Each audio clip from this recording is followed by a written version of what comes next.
If at night there's no shooting, people were asking why there was no shooting tonight. We have been grown in that culture for the last 40 years. Imprisonment, torture, chemical attack, kidnapping, disappearance, massacre.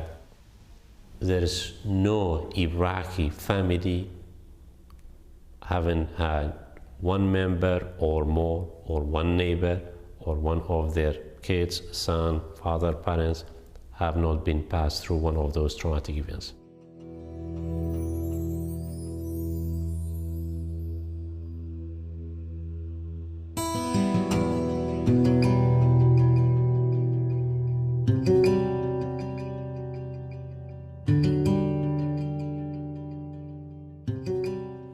Because we know that torture and trauma affects individuals, their families, and the whole community. Usually, torture survivors, they are experiencing psychosocial symptoms, so they have domestic violence, they become abusive.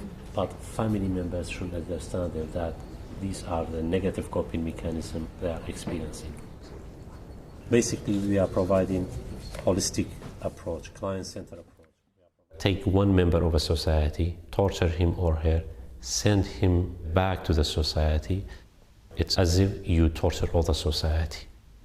That's why we say it's important to rehabilitate. It's important to rehabilitate even old torture survivors. The attention to mental health.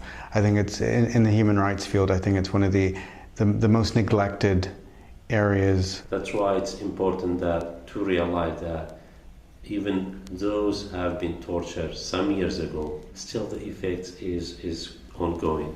Supporting those victims, even after decades, still needed. Something like, for example, when somebody was arrested, that it wasn't so much the arrest, but it was the look on their children's faces. Correct. This is kind of the things that stay with them, the mental healing, and how do you get back? How do you fighting among each other, using weapons. These are all reactions and symptoms and impacts of torture. This reaction, if not dealt with in a proper way, it might become, among them, become an extremist. That's why they are thinking about the revenge.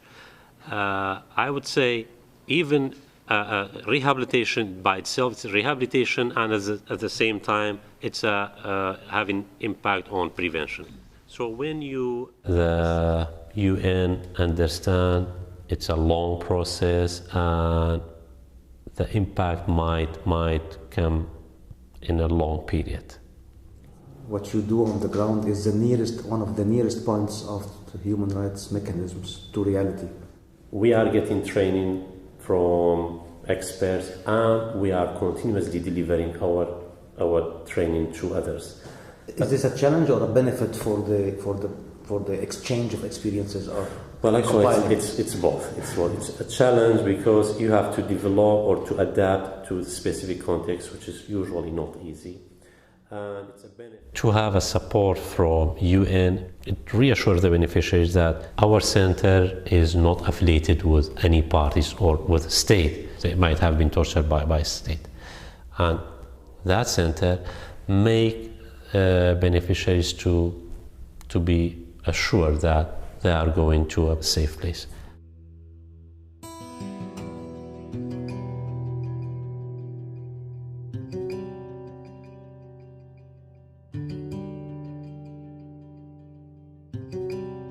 We should even encourage other people to work in the same field, to train them, to mentor them, and for them to provide support to their community. Our first client, he came one day at the end of the therapy, and he said, I was about to drown. You were like boat and take me from the sea to the safe place.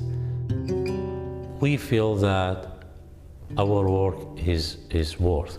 Our work is never end.